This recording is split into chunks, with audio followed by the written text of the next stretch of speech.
Cando entro na cafetaría fago como se me introducise dentro dun soño extraño, ou acariñase un recordalleo. Son as 11 da mañá e hai bastante clientela, pero a mesa que me interesa segue baleira.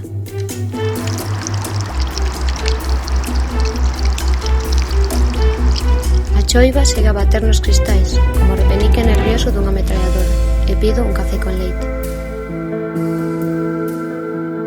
Dispoño de 2 horas antes de ir ao traballo, e non deixo de tecer sospeitas sobre quen será este home que se cruzou na miña vida.